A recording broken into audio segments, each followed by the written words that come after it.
10 ans sans salaire, 15 ans, 20 ans, on entend tous les cris alarmants des enseignants. Donc Hamidou, celui qui représente finalement l'agneau sacrifié sur l'autel du régime, est mort après 10 ans de travail sans salaire. Les enseignants ont donc décidé de lancer leur mouvement sur la base d'un certain nombre de revendications, d'autant plus qu'ils demandent au gouvernement 181 milliards. Et au lieu de résoudre ce problème, comme d'habitude, le gouvernement est en train de faire des ronds de jambes, sachant que et espérant que la situation va pourrir et qu'avec le temps, ils finiront par corrompre un certain groupe d'enseignants et qu'entre-temps, ils vont aussi utiliser les mêmes méthodes villageoises et dictatoriales qu'ils ont souvent utilisées, à savoir arrêter certains enseignants, les enfermer, les intimider ou couper leur salaire. Le régime qui, pourtant, vient d'organiser une canne à 3 000 milliards, ne peut pas écouter les cris des enseignants, ou plutôt leur président, Paul Biya, voulant jouer celui qui, devant les enfants, sait résoudre tous les problèmes, a dit qu'il allait donner aux enseignants à peu près 3 milliards sur 181 milliards. Manipulation, désinformation, intoxication, tout ça pour couper les revendications qui pourtant ne sont que juste pour ceux-là qui nous donnent de l'éducation, qui donnent l'éducation à nos enfants. Le gouvernement a donc mis en avant des délégations de ces arrache-clous, de ces arracheurs de dents qui, quand ils arrivent devant ceux qui revendiquent quelque chose, jouent les chiens méchants.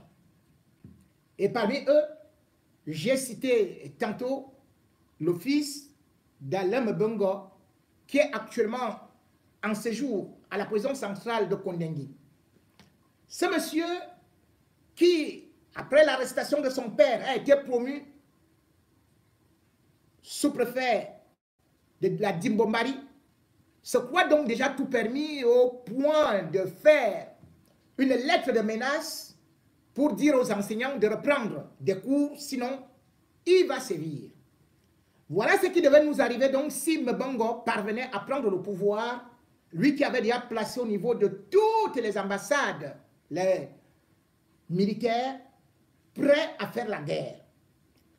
Mais ce que nous disons à ce monsieur, qui ne comprend pas que les enseignants ont aussi des enfants, qui sont des femmes à nourrir, qui sont parfois des gens qui sont issus des milieux très défavorisés, n'ont même pas d'électricité, n'ont pas d'eau, n'ont pas de maison. Lui, il a profité de ses parents qui ont pillé les caisses de l'État de telle sorte qu'il devrait subir les conséquences. Si Mbongo a volé, c'était aussi pour nourrir ces enfants-là. Philippe Ngombe a été à Neuilly, où il était logé avec l'argent du Cameroun. Et il est rentré. Oui, parce qu'on peut se contenter, se permettre d'aller à l'ENAM parce qu'on est le fils de Mbongo, qui a été directeur du cabinet civil, qui a été ministre de la Défense, qui a été délégué général à la Sûreté nationale, qui a été tout, et qui a profité de tout. Lorsqu'il a été arrêté, ce n'est pas moi qui le dis, c'est le juge d'instruction qui nous fait quand même comprendre que un seul ministre camerounais comme Mbongo pouvait payer tous les enseignants. Mbongo seul est accusé de détournement de 20 milliards de francs CFA. Et le manque à gagner de l'État camerounais pendant qu'il était ministre de la Défense s'élève à 196 milliards 400 millions de francs CFA. Les enseignants ne demandent que 181 milliards. Mais Benga seul, le père du sous-préfet qui menace des enseignants, lui seul a fait perdre à l'État du Cameroun 196 milliards 400 millions et a détourné lui seul 20 milliards. Est-ce que vous entendez ça? Ce n'est pas moi qui le dis. Ce sont les documents à l'appui de la justice camerounaise. La justice camerounaise nous fait comprendre que Mbenga avait 53 immeubles, dont 18 dans le Dia là-bas, toujours dans la même contrée que Paul Biya. Donc tous les grands voleurs sont de la famille de Paul Biya. Pendant ce temps-là, Paul Biya ne l'arrêtait pas. Son fils jouait la vie ici, à Paris, et puis partout. Même dans la Bible, c'est écrit que de génération en génération, il devrait être puni. Mais Benga, selon ce qui est marqué par le juge d'instruction, avec 39 bolides, vous voyez ça? 39 voitures pour un salon, donc 12 Mercedes, 21 comptes bancaires. Quand il faisait la magouille avec Franchetti pour l'achat des armes, il recevait toujours 10%, non? C'est pas moi qui le dis. Ce sont les enquêteurs. Puisqu'il y a eu une commission rogatoire. Donc, avec bien sûr la police française, on a découvert tout ça. Avec toutes les maisons qu'il avait ici, en France. Mais Benga, lorsqu'on a fait une perquisition chez lui, c'était des millions et des millions, non? Son épouse, qui avait la société limousine VIP, c'est-à-dire que la maman du sous-préfet Philippe Ngombe, est accusée d'avoir détourné 5 milliards. 5 milliards. Waouh! Tu veux encore quoi là? Mais laisse les enfants des autres travailler. 5 milliards, tu veux dire que quand ta mère volait ça, tu ne mangeais pas? Hein? Voilà donc des gens qui ont profité du système, qui ont broyé le Cameroun, mais qui se retrouvent là à vouloir donner des leçons.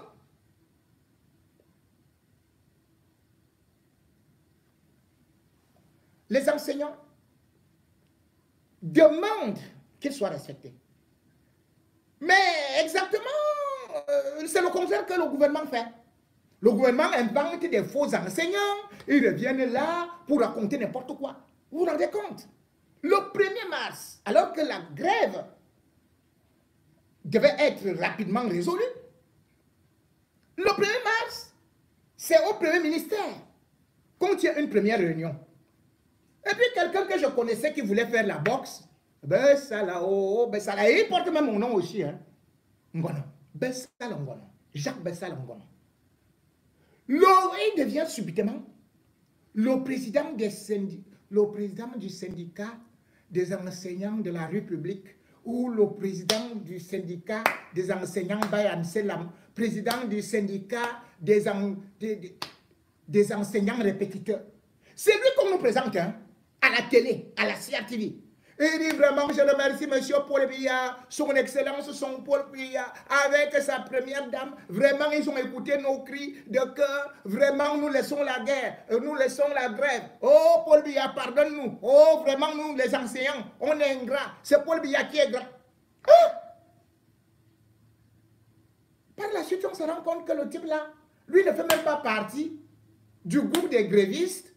C'est-à-dire qu'on a trop supporté, OTS. Il n'en faisait pas partie. Mais on vient, on nous bombarde un type comme ça, un bandit. On dit que c'est lui. On dit que la guerre est finie, la grève est finie. Et après, qu'est-ce qu'on voit? La guerre se poursuit. Maintenant, le 15 mars, le grand bandit qu'on appelle Grégoire Ouona, le chef des sectes, lui aussi, il dit qu'il organise déjà une autre réunion d'enseignants. Je ne vais pas oublier d'abord que le 9 mars, il y avait déjà les instructions de Paul Biya, comme on dit toujours sur haute instruction, qui avait écrit ça. C'était Ngongo. Que oui, voilà ce que le président de la République a décidé. Oh, il y aura ceci et cela. Après, on nous a même dit que Paul Biya va offrir 200 milliards aux enseignants. Où sont les 200 milliards là? Même pas en copec. Voilà Grégoire Ouona, ministre du Travail et de la Prévoyance sociale. C'est-à-dire que c'est lui qui doit défendre les travailleurs, les enseignants en particulier. Il convoque une réunion. Avant même de convoquer la réunion, il dit que bon, je crois que ceux-là qui ne vont pas prendre les cours, ils savent à quoi ils vont s'attendre. Hein. Et subitement, on nous montre un type qui a des joues comme l'hippopotame. On l'appelle Oubikek. J'aime ma gloire Bikek. Lui aussi, il revient. Il dit vraiment, en tant que représentant des enseignants, il dit la grève, ça suffit, c'est rien arrêté. Oh, nous avons très bien discuté avec le ministre Grégoire Ouona. Nous sommes contents du gouvernement, nous sommes très contents de Paul Biya. Vraiment, grand maître. Donc, chaque jour, vous dites que la grève est finie. Et vous venez faire sur la même chaîne, la CRTV, chaîne des mensonges, les mêmes déclarations. Est-ce que la grève est donc finie? Rien. Le pire, c'est qu'on va découvrir, c'est ridicule, que M. Bikek est un bandit, qu'il n'a même jamais été enseignant. Il était à Maroua, où il était sorti de l'ENS, et après il est parti travailler, je crois, au ministère, quoi là, de quoi là, je ne sais pas, de la formation professionnelle, quelque chose comme ça. Et puis on dit qu'il était cadre administratif. Et on se rend compte que non. Il travaille plutôt à Elekam. Elekam, là où on vole les élections, là. Qu'il est au deuxième étage, porte 5. C'est là-bas où il travaille. Hein. Mais il vient parler au nom des enseignants. Ce monsieur-là qui avait le ventre et les fesses comme ça, là, dessiné comme le gros bâton de manioc qu'on met souvent, le Mintumba, c'est lui qui vient nous dire qu'il est enseignant. Et après, on apprend même que c'est un bandit de haut chemin. Il habitait éleveur, le quartier éleveur, qu'il a fait là-bas 1 an, sans payer le loyer.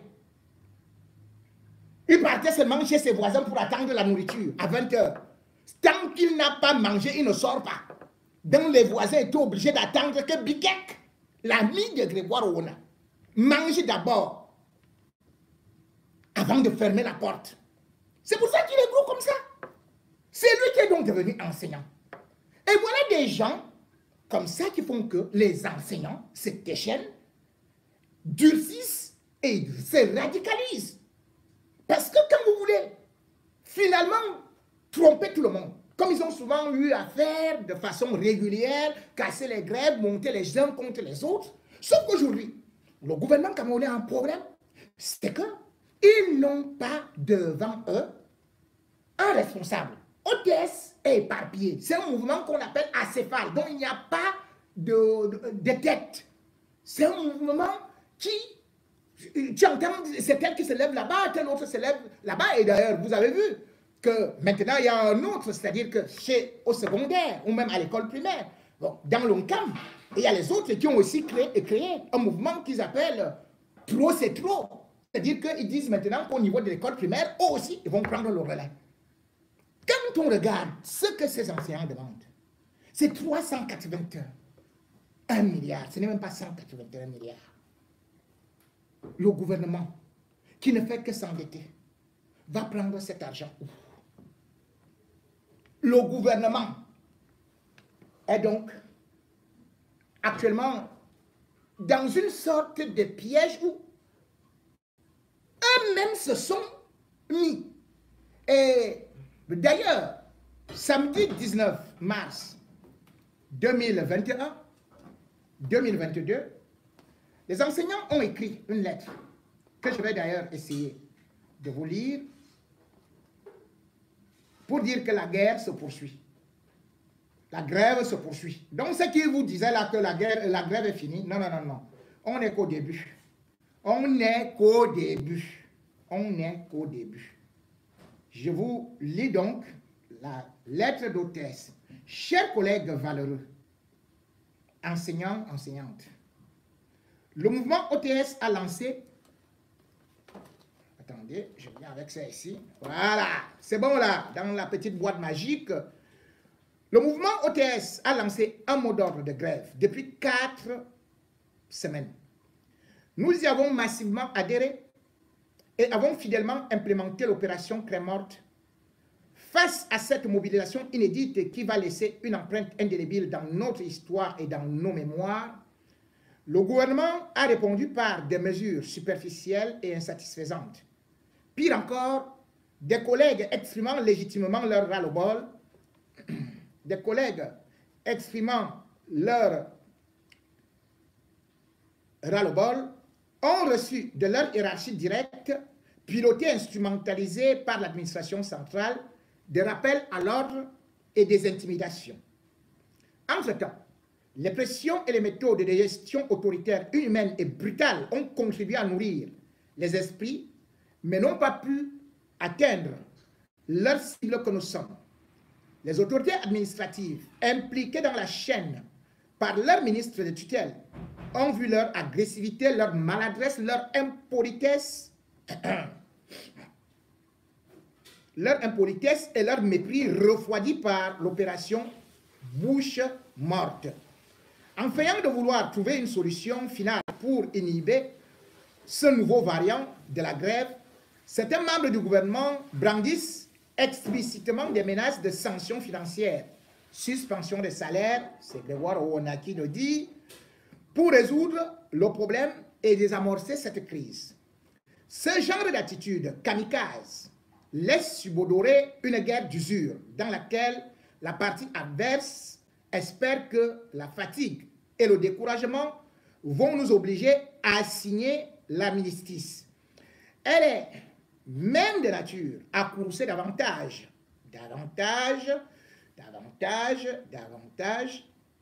et même à radicaliser les enseignants. D'ailleurs, nous exhortons ces membres du gouvernement à avoir et à user de la circonspection méthodique pour préserver le caractère démocratique du Cameroun. Il n'est pas donc nécessaire de vous lancer dans une chasse aux sorcières. Chers collègues, peut-être faut-il rappeler à tous que le droit de grève est consacré par la Constitution de notre pays. Nous constatons tous qu'il est plus que temps de nous armer de courage et de solidarité parce que nous avons raison aujourd'hui d'exprimer notre douleur, longtemps restée muette, méconnue et ignorée. Ne nous laissons pas menacer par qui que ce soit parce que nous sommes convaincus de ce que nous ne réclamons que ce qui nous revient de droit. Nous avons fait preuve de compréhension et de patience, bref, on a trop supporté. Expression qui donne tout son sens à notre mouvement de revendication. Ceux qui, aujourd'hui, traitent la corporation des enseignants de tous les noms d'oiseaux qui nous intimident ex cathedra ne peuvent pas travailler pendant 5 ans seulement, sans salaire, sans les indemnités, primes et avantages de toute nature dédiés à leur fonction. Nous les mettons au défi de prouver le contraire. Nous rappelons que le collectif OTS reste ouvert au dialogue avec le gouvernement. C'est d'ailleurs dans ce sillage que dans la lettre adressée au président de la République du Cameroun ce 18 mars 2022, nous avons proposé au chef de l'État, son Excellence Paul Biya, un échéancier qui pourrait mettre fin à cette crise. Attendons dès lors une proposition acceptable. Chers collègues, les multiples sondages effectués ont montré à suffire qu'une suspension provisoire de la grève n'est pas à envisager. Au moment où nous nous apprêtons à passer à la 5e semaine, nous affirmons sans fioriture ni trémolo que le mot d'ordre de grève reste maintenu. Soyons tous présents dans nos postes de travail respectifs et appliquons avec rigueur le principe de la craie morte. Gardons toujours à l'esprit que ce que nous faisons aujourd'hui, nous le faisons pour demain, afin que vive l'enseignement, l'enseignant, l'enseigné et le Cameroun. Voilà donc, je crois que, est-ce que nous avons des petits problèmes au niveau de Facebook? Donc, même si nous avons des problèmes au niveau de Facebook, nous allons continuer, bien évidemment, tout en disant que nous croyons que Grégoire Ouna et Atangandji, qui veulent absolument casser de l'enseignant et qui savent très bien que cela va créer une révolution, eh bien, s'ils croient vivre dans ce bourbier, entraîner encore le Cameroun dans un autre marasme, qu'ils soient sûrs d'une chose, ce qui s'est passé dans la crise anglophone va aussi se passer là, dans les zones francophones. Les mêmes causes produisent les mêmes effets.